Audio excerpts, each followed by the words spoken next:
I guess Dana normally we don't spend too much time on bonuses, but knowing that they were $300,000 a piece, it was a little more difficult tonight figuring out where to assign that money. It wasn't difficult at all. If you were watching these fights tonight, it was pretty clear. But this was one of those special nights.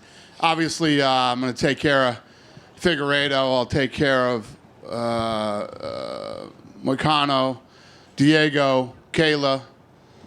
Take care of those guys too. We're gonna make sure everybody leaves here in a good mood and feeling like they got what they deserved. Nice. Well, you set out to make this the greatest night in combat sports history. I did. We're the bells and whistles guys. We do all the, and then once the show starts, it's out of our hands and it's up to them. And when you have a night that looks like the greatest night ever in combat sports on paper, and then absolutely fucking delivers, it's the best. Well, talk about, a lot to talk about, but I guess let me just start with Max Holloway, the $600,000 winner. He's outside right now on the phone with Justin Gaethje right now. We were talking to Gaethje on the phone, and Holloway walked out, and they're both talking on the phone right now, and fucking Holloway is walking. Holloway is walking. Nobody? Yeah, that's crazy. Those leg kicks were insane. There isn't anything big enough on the fucking table here to show you how the thing coming out of the side of his leg was 3D, and he's walking. And when you think about when we were sitting in that room and we created the BMF, we came up with tonight totally embodied what that belt was built for. And there should be a picture of that fight in the fucking dictionary when you look up BMF. Yeah. It was incredible. I was going to ask you and I don't know if you noticed this and if it happened to you guys too, but that fight sucked the fucking life out of everybody tonight. I was right. Everybody was, the next two fights, everybody's just sitting there like dead. It was like this adrenaline dump. It was incredible. It's like, people always ask me what I do. I sell holy shit moments for a living, right? That was the ultimate holy shit moment of all time. If you were at home, if you were in a bar, or if you were here live tonight, there's no bigger holy shit than that. Absolutely. And that's why, let's just talk about this fight for the rest of the press conference. 100%. So that's why Max Holloway is beloved. And Gaethje.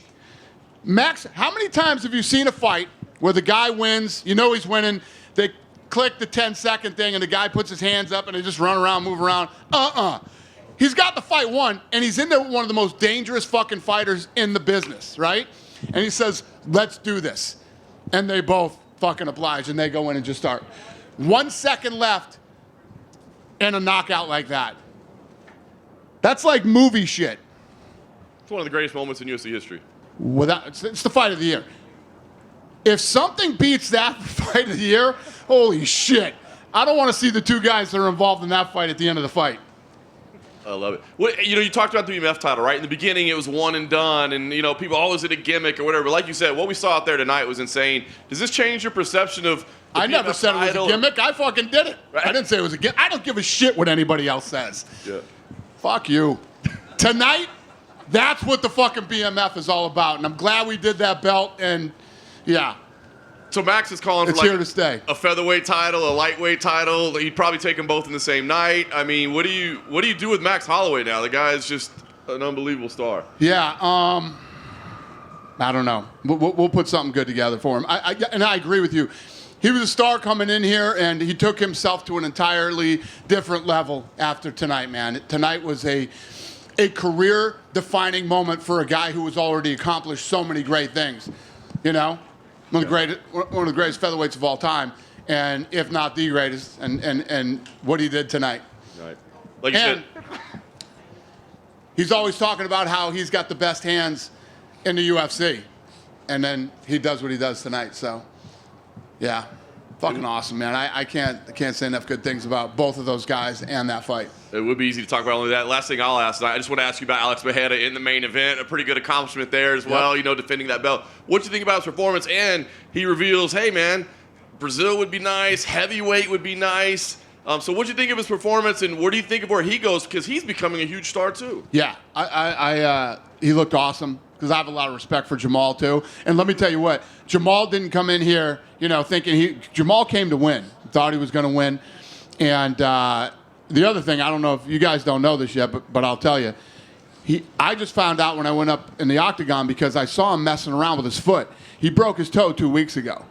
And he fought tonight with a broken toe. I thought he broke his toe in the fight, and his team's like, no, he broke his fight 2 weeks ago. And he's like, yeah, I ain't losing this opportunity for a fucking pinky toe. That's what he said. So props to him for that, too. And, yes, he's a big star. And I mean, do you entertain heavyweight? Incredible for Brazil. Don't lie. Don't any of you fucking guys lie to me. Who thought Max was going to win tonight? Raise your hand. All right. Yeah. I wrote it. So when you think about him moving up to heavyweight, you know, you got Jones, you got Aspinall, and the list goes on in that heavyweight division. Heavyweight division is nasty. I don't know if that's the right move for him. He looked damn good tonight in the division he's in. So I think you might want to stick around there for a minute. But I don't know. These are all things that we'll talk about for the next 15 Tuesdays. You know what I mean? So we'll get it figured out. Dana, you posted the finish to Max and Justin on your social media. So obviously that's a pay-per-view finish that you let people see for free. Do you do that just because you're so excited and you want to share it, or because you think this can make Max into a massive star just using a separate... How do you not post that? I mean that needs to be shared. We posted it. ESPN posted it. We all posted it. Yeah. You probably all posted it too. If you didn't, fucking post it. It's officially permission. In the co-main event... I'm getting notes. This has never happened before. Do you want to read them? June 1st, Newark, New Jersey pay-per-view. Main event, Islam versus Poirier.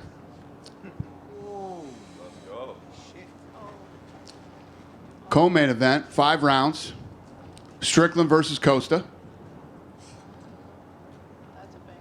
June 29th. Conor versus Chandler. 5 rounds, 170 pounds. Who's got the next question? I'll take it. Dana, thank you for just dropping that little nugget on us. The Conor-Chandler fight, obviously a fight that's been in the works for ages. I know you've been working on it for ages. What finally got it across the line, and how exciting is it to finally get Conor back in the octagon? Well, it's not that we've been working on it for ages. You know, there's all kinds of things that go on behind the scenes. You know, it's all about timing. Chandler's been ready, but Conor hasn't been ready. Conor, we talked about this at one of the press conferences recently. He had a lot of obligations that he had to deal with. What you don't want him doing is accepting a fight when he's got a ton of obligations and he can't train 100% for a fight. So here we are tonight. Obviously, he suffered that traumatic leg injury in his last fight, and he has said that when he comes back, it'll be the greatest comeback in sporting history. If he was to come back and win that fight, would it be one of the best comebacks, considering the injury he suffered? Well, I think when you look at that injury, it's happened in UFC. We just saw Chris Weidman come back. Anderson came back from it. You've seen it in football. It's probably one of the nastiest injuries that you could possibly get, you know. For some reason, you know, you see guys with broken arms all the time and stuff like that happens. It's hard for us as humans to wrap our brain around that bone breaking. That's just it's a nasty injury. And it's a rough recovery, too. It's a really rough recovery. I mean, any of you guys that saw, who's the football guy that did it? Rogers. Huh? Rogers. Bunch of football fans in here, huh? Whatever his fucking name is. Anyway, if you saw the piece that they did on him trying to recover from that injury, it's pretty nasty. Huh? Yeah, that was it, right? Alex Smith. Alex Smith? Yeah. Okay. Whoever, it was fucking nasty. Yeah, go ahead, sir. Here in the back. Want to talk to you about one of the most savage moments I've ever witnessed in my life. That moment where Pereira just moves Herb Dean away without even looking at him. He didn't even take his eyes off Jamal Hill. What did you think about that insane moment? And 10 seconds later, knocking him out, of course. Oh, yeah. Oh, yeah. I see what you're saying. I thought you were talking about what he did after he knocked him out. Yeah. So, well, you left the part out. He got hit in the groin. he tried to stay. He's like, and then knocks him out. Yeah, I agree with you, sir. That was incredibly gangster. Congratulations on an absolutely amazing event. Thank you. I appreciate it. Dana White back here. Yes. So as a fan, in a fan perspective, what meant most to you, and what did you like most? UFC 100, 200, or 300? 300's tough to top. You know what I mean? Obviously, hitting 100 was Lorenzo and I in the old days, we used to do 5 shows a year, right? I remember. So when you think about, we always knew we wanted to do more events. Never do you think that you're going to end up doing. Every time we would try to push and do more, everybody would say, you can't do it. That's too many fights. Then the fans and the media start to go, there's too much now. And when you're putting on great fights, there's never too many fights. As long as you're putting on good quality fights, there's never too many. So Lorenzo and I never dreamed in a million years. We thought we'd be like 90 when we hit UFC 100. So when we did it as quick as we did, obviously that was a huge milestone for us. But I mean, in the history of me doing this type of work, I don't know what tops 300. So mission accomplished. And from a promoter standpoint, do you ever just take a look back and say, okay, when I first became the president of the company, when we first purchased the company, did you ever fathom that you would get to 300 events? I mean, and did you ever give yourself your own flowers for what you have accomplished and what you have done for the sport? I mean, every single major promotion fell by the wayside, especially the ones that were bigger at the time, maybe Pride. But, do you ever give yourself your flowers and give yourself a pat on the back for what you have done for the sport and just take a look back? And I say this all the time. I have no rearview mirrors in life. I just keep looking forward, and I'm always thinking about how much bigger it can be and what else we need to do. And I don't ever think about that stuff. Obviously, I'm very happy with what we've accomplished, and me and my team. And I think that every year that we keep beating what we did last year and we keep becoming more successful, me and my team become closer and stronger every year. And that's a very scary thing. And one more question from me. Mark Coleman, obviously with the BMF title, he's now a hero in not just wrestling and the MMA community, but hero across the world. He's a superhero. I love him. So do you plan on continuing the relationship with him, especially because what he have done for the sport and part of that generation to help build the sport to what it is today? Nah, not that he just did what he did. I'm going to fucking kick him to the curb and never talk to him again. Nah, I'm done with Mark Coleman. Of course I'm going to have a great relationship with Mark Coleman. He's one of the nicest guys in the world. He's a legend in the sport. He just saved, his parents from a burning building and went back in and tried to get the dog, and could have died. Mark's been through a lot of things in his life. He's battled some demons, and he won, or he's winning, I should say, right now. I don't know if you ever win battling demons, but he's winning. And I think he's got a great relationship with his kids, and he's in a good place, man. So I'm happy for him. It was an honor to honor him tonight. Awesome. Dana, just down to your right. Thank you. Dana? Yep. I believe you said after the power slam.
Happened today. Yeah, we got that done today. And then he said, what was the conversation like? It's never hard with Connor. It's never hard with Connor. I say it all the time. Connor's been a great partner. He's easy to deal with. He's easy to deal with, and we're back. Yeah, Connor's always been easy to deal with. He's a smart dude, and Connor is a die-hard UFC guy and will be till he retires and beyond. I believe Ian Gary said him and Colby have agreed to fight. Would that be a good fight for that Conor McGregor card? I don't know. We'll figure that out on many Tuesdays over the next several weeks. That's all the fights that I have for you now, the ones that I just announced. And just wondering if you saw Amanda Nunes' reaction to I it. did. I like it. I thought she retired too soon anyway. I like that she's intrigued by this fight. I love it. And I love Amanda. Amanda and I have an incredible relationship, and I think she's the GOAT in all combat sports, female. So if Kayla can get in there and win a title, it would absolutely be fun to see her come back and try to grab it again. Thank you. Thank you. Right Hey, there. Dana. Right Kind here. Kind of going off of that, what did you make of Kayla's performance? And on the flip side, what do you do with Holly after this performance? Yeah, she let me tell you what. So going in against a legend like Holly, right, who's got tons of time in the octagon, and I don't care what level Kayla Harrison has competed at, I guarantee you she had some serious jitters tonight. And she came in there, she performed, and she literally put it to an absolute legend in all of combat sports. So obviously a big night for her and a big win. And I would love to see Holly retire. Cyborg also tweeted that she wants the winner of Amanda. And Yeah.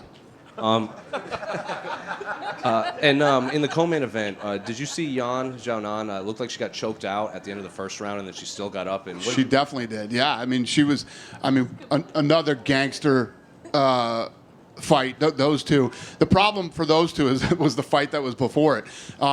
Those guys both fought a great fight tonight, and she was choked out, but she stood up and she walked back to her corner, and yeah. And what did you make of Jalen's walk-off KO? That I know, man. He's going to regret that one for the next few weeks. Beautiful shot. Should have jumped on him and finished him. And, yeah, I feel sorry for the kid. And then Diego Lopes wants to fight June 29th against Movzar, and then he wants to fight in the Sphere against someone like Ilya or Bryan or someone like that. I love it. I love it. We'll see what happens. Listen, how badass is that kid? How fun and exciting is he? That kid's going to be an absolute superstar. So, listen, when guys say, hey, I want to fight here, there, and everywhere, I love that shit. So I'm looking forward to it. Dana, any update going back to Canada at all? Canadian fans are wondering. Not right here off the top of my head. I can't think of any. No. Yes. Yeah. We will, but no. Not right here, right now, off the top of my head. Dana, I know you talked about UFC Hawaii for a long time. You said it's kind of impossible, but I know that you're looking to go to Hawaii for Power Slap. But Yep. with Max Holloway being such a legend, like, do you feel like you have to bring him to Hawaii? Let me ask you a question. I have, how many employees do we have now? 550? You think all 550 of my employees don't want to go to fucking Hawaii and do a fight? Believe me, we do. I want to go to Hawaii. Hawaii has been good to this company and to this sport for a very long time. Max Holloway is an we're talking tonight. The kid went to a whole nother level tonight, and he was already a superstar. They don't have the infrastructure for a fight over there. We can't do it. Even if it's just like a little fight night, a cramped little Apex event like in Hawaii, like wouldn't the atmosphere just be off the wall for Max Holloway? Yeah, but there's more to it than that. There's more to it than just going and doing a little. You're not going to go to Hawaii and do an Apex fight night. You know what I mean? Bellator. Might as well fucking stay here and let them fly over here, and it doesn't make sense. I got it. What were you going to say? I was going to say Bellator has had Hawaii events. Bellator could put on a fucking fight in the parking lot. Dude, I can't even believe you just said that. PF Bellator could. PF Bellator was here on Friday. Did anybody know that? You're the media guys. I didn't know till fucking Friday. They were selling tickets, buy two, get two free. I'm not busting on them. That's a fucking fact. They put out a memo, buy two, get two free. You're having a bad fucking week if those are the memos you're putting out.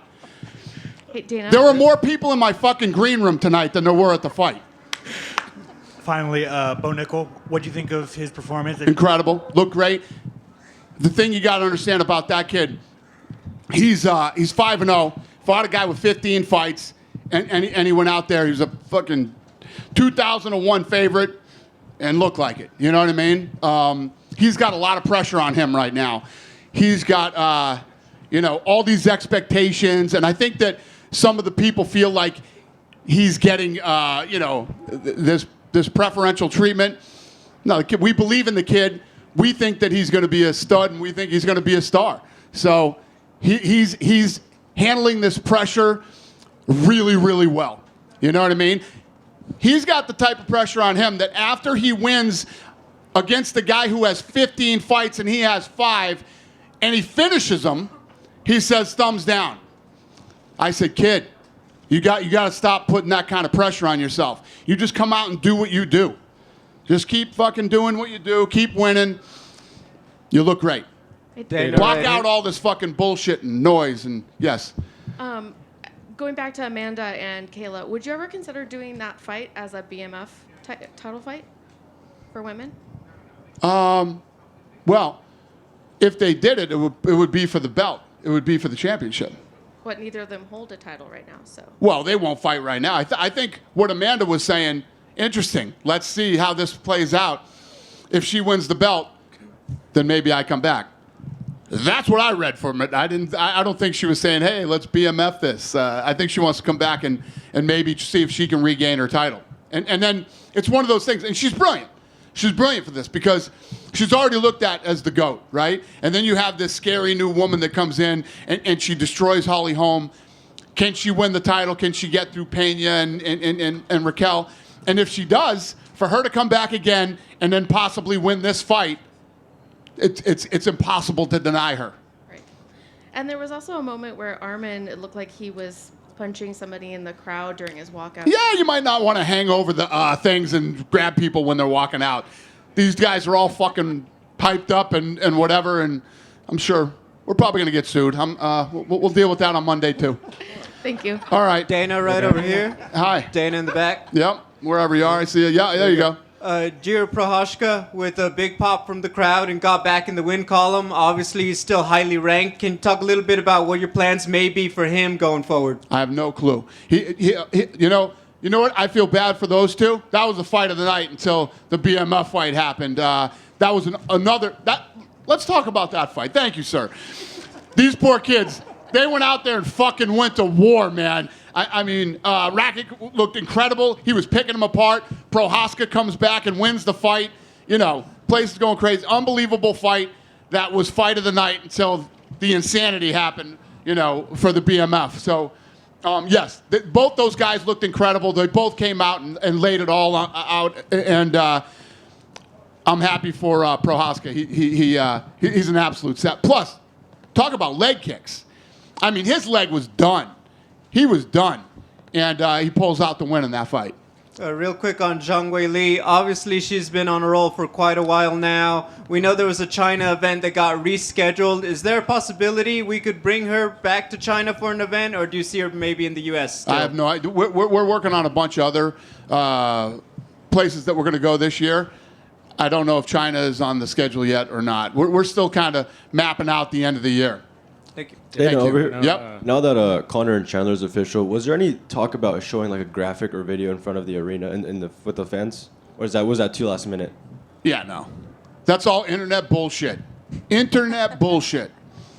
And obviously, Aljamain Sterling made his featherweight debut today against Calvin Kattar. While the fans didn't find it the most aesthetically pleasing, I want to just get your thoughts on his debut at 145 pounds. Anytime you move up weight and you win, especially against a tough guy like Calvin, and I thought that, here's what I will say about Aljo. I thought that he made Calvin look slow, Not a fan favorite on UFC 300, but moving up in weight and taking on a tough, gritty guy like Calvin is always a good win. And speaking of fan favorites on UFC 300, I know you've been a part of many great fights and moments. Where do you rank those final 10 seconds between Max Holloway and Justin Gaethje amongst the moments you've seen in person? The whole fight, let alone the 10 seconds. But the last 10 seconds is the type of Arturo Gatti shit that I always talk about that fight fans love. There's a reason that people love Gaethje and Holloway the way that they do, and that's it right there. When you're a fight fan, that's like a dream, two guys like that. Two guys like that squaring off and facing each other. Broken nose, fucking eye pokes, legs all busted up. Guys way out in head. There's no denying who's, you sit there and go, Holloway won this fight. He says, let's do it. Let's go right in the middle. And they both do it. You'll see a lot of guys that'll go, oh, we're going to go right in the middle. We're going to do this. And then the fight starts and maybe not. Right? And there's a lot of guys that try to do come on, let's go do this. When you have two savages like those two that go out and just do it, it's just, you couldn't script that. If you saw it in a movie, you'd call bullshit on it. Last one for me. I see you're wearing the UFC PI Mexico shirt. They just announced the UFC Academy over there with 19 athletes from Mexico and Latin America representing. So how big is that for the next step of continued growth in MMA out there in Mexico and Latin America? Yeah, it went really well down there. The combine that they did, and basically the team that worked down there in the combine came back and told me, holy shit, wait till you see what's going to happen down here in the next couple of years, which I already knew. Yeah, it's incredible. I'm really looking forward to the future with Mexico. Dana, Thank you. You talk a little bit about that last 10 seconds with Justin and Max. We saw a little bit of that with Jim Miller and Bobby Green, and Jim Miller obviously didn't get it done tonight, but this historic streak of 100, 200, 300, how impressive is like his longevity and what he did tonight? Yeah, great point. Great point. And again, two more warriors that went out tonight and just went for it. And yeah, he was on a bad receiving end of that Bobby Green fight. I just saw a picture of him in the hospital right now. His face is not good. Yeah, there's going to be some people that are sore over the next couple of weeks, man. Everybody showed up tonight. And I talked to Islam Makhachev a few weeks ago, and he was very adamant. He just wanted to fight June 1st. He didn't care who. Did you have the Poirier fight done coming into tonight, or was there a possibility if one of these lightweight fights went smooth and those guys wanted to turn around, were they in the running? There were a couple other options, yeah. We were looking at other people, too. Okay. And I appreciate you dropping PFL Tour. I actually coined that one. So. Yeah, thank you. Dana, to your right.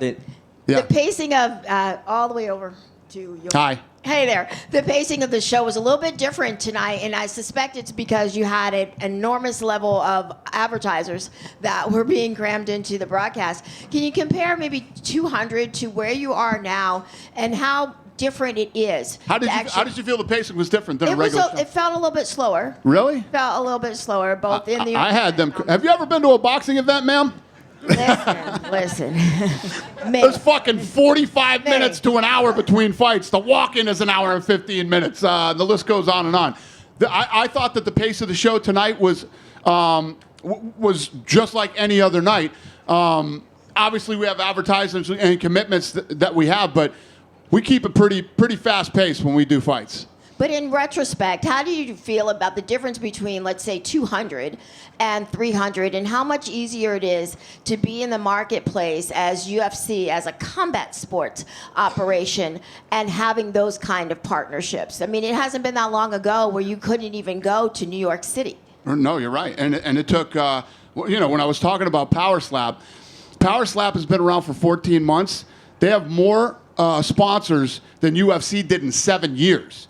So obviously, the early days of building this company and the sport are a lot different than today. I mean, and that's one of the biggest pieces of growth for the company has been sponsorship. It's massive and continues to grow. Just one more for me. So we're talking about having UFC in the Sphere for Mexican Independence Day weekend. Recently, Matchroom has floated the idea of perhaps bringing Katie Taylor and Amanda Serrano as their rematch into the Sphere, maybe as early as June. How do you feel about that? And I know that it's been a big deal to be the first combat sports operation to go into the Sphere. I love Eddie Hearn. I consider him a friend. Ain't happening. Sorry, Eddie. Love you, buddy. You can go in the Sphere in October. Dana, down here, Dana, right? You said earlier this week that you think that in the future, eventually, you would be able to top this event because you have a history of topping your biggest events. Do you think, after seeing tonight, that that's going to be possible? That's a great question, brother. And here we are again. I say this all the time. How do we beat 300? I don't know. I don't know the answer to that question, but we're going to find out. You were very generous with the news of 301, 302, and 303. Any update on 304, which is potentially rumored for the UK? Which is the UK fight? Yes. Yeah, we have nothing done yet, but I pretty much said already. We're going to Manchester. We don't have a deal done. We don't have anything done yet, but we're going to Manchester. And let me just remind you all what it's like to be in Manchester. One of the greatest events that I've ever been to was when we first went into Manchester. That place is awesome. The fans, the crowd, you know, I'm looking very forward to that. You mentioned, obviously, that time it was 2:04, I believe, but that was at 3 o'clock in the morning. Will it be at a normal time in the UK? We don't have a deal done yet. I don't know anything yet. All right, thank you. Thank you. Dana, currently Weili and Yan's fight attract over 30 billion views social media back in China. From your perspective, 30 billion views among social media. So from your perspective, how big is the fight, impact to the Asian marketing for you? Great question. Sir, where are you from? From China. I figured that, but where are you from? Oh, I'm from Migu, China Migu. Okay, got it. So nobody knows better than you how hard it is to trend #1 in China, right? We've been #1 for 2 days trending in China. Exactly. Which is unbelievable. And yes, this was a massive sporting event in China. This is like the first time we've done well in China. This is the first time we've really broken through in China. And like, I didn't know the 30 billion. So thank you. Yeah, it's been incredible. No problem, sir. Yeah. Just follow up at the question. It's like, probably not this year, but how soon you want to bring the UFC back to China after? Yeah, somebody asked me that earlier. I don't know exactly when we're heading back there, but a night like tonight doesn't hurt, and yeah, it's all good. I'm excited. Thank you, Dana. Thank you, sir.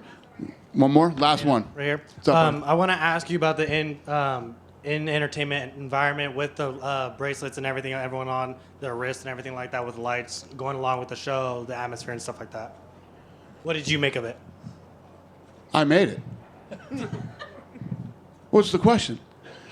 What did I make of it? I made it. In terms That's what of, we like, do. Your expectation versus the reality of it. It was awesome. So you know what I did during one of the fights? People always ask me this question. I watch the monitor. I watch very little of the actual live. I'll look up every once in a while, and I'm on my phone the whole fucking time. People think I'm like I don't give a shit about the fights. All I care about is the production, the live production in-house, and the television production. So tonight, I left during one of the fights and came back to my green room and watched it. We have a big screen back there, and I watched it on TV. And with the lights and all, it was incredible. It looked incredible on TV. Just like I always say about Power Slap and obviously UFC, the production is incredibly important to me. It's the only things that I really focus on a daily basis is finding young up-and-coming talent, making sure we put on the right fights in the right place at the right time, and in-house live television production in-house production and live television production. That's what I focus on literally every day in the office, and other little bullshit here and there, but that's my main focus. So when we have an event like tonight, and you look at young talent that's on the card tonight, how they performed, how the thing looked in-house and how it felt, the energy and the buzz, and how it looked on television, right? And then you look at the fights that delivered tonight. You couldn't have a bigger fucking home run than tonight. So I hope I answered your question. You did. And a quick follow-up about Dreykus. He was seen in the crowd and everything like that. Do you have any plans on where you're going to have him, who he's going to fight, if it's going to be Izzy or the winner of Whitaker, Chimaev, anything like that? We're working on it. Thank you. Thank you. Thanks, everybody. Have a great night.